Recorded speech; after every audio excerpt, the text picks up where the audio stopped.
ఆదిశంకరాచార్యుల వారు హనుమత్ పంచరత్నంలో ఈ శ్లోకమును వివరించారు. ఆ శ్లోకం ఏమిటంటే, దూరీకృత సీతార్తి ప్రకటీకృత రామ వైభవ స్ఫూర్తి దారిత దశముఖ కీర్తి పురతో మమ భాతు హనుమతో మూర్తి.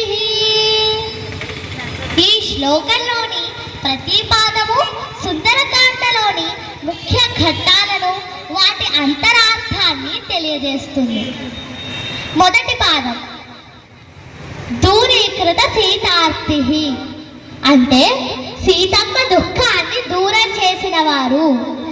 హనుమంతుల వారు సుందరకాండలోని మొదటి నుండి చివరి వరకు హనుమంతుల వారి ప్రధాన లక్ష్యం ఏమిటంటే సీతమ్మను వెతకటం, అలాగే ఆమెకు ధైర్యం చెప్పడం.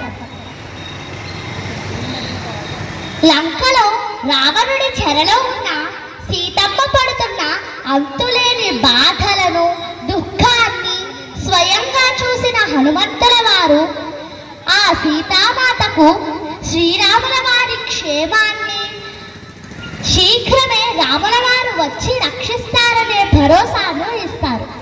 అది సీతమ్మ మనసులోని ఆర్తిని, బాధను తాత్కాలికంగా దూరం చేస్తుంది. ఆ సీతమ్మ మనసులో ఆశను, ధైర్యాన్ని నింపుతుంది.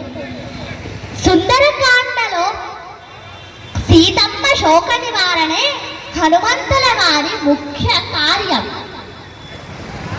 ఇక రెండవ పాదంలోని విషయం ఏమిటంటే, ప్రకటీకృత రామ వైభవ స్ఫూర్తి. శ్రీరాముని వైభవాన్ని, పరాక్రమాన్ని ప్రకటించిన వారు.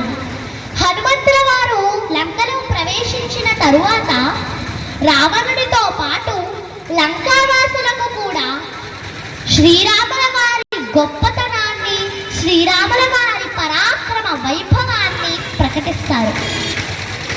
అశోకవన విధ్వంసం అథాకృత్స్నం ప్రకాశయతి భారత.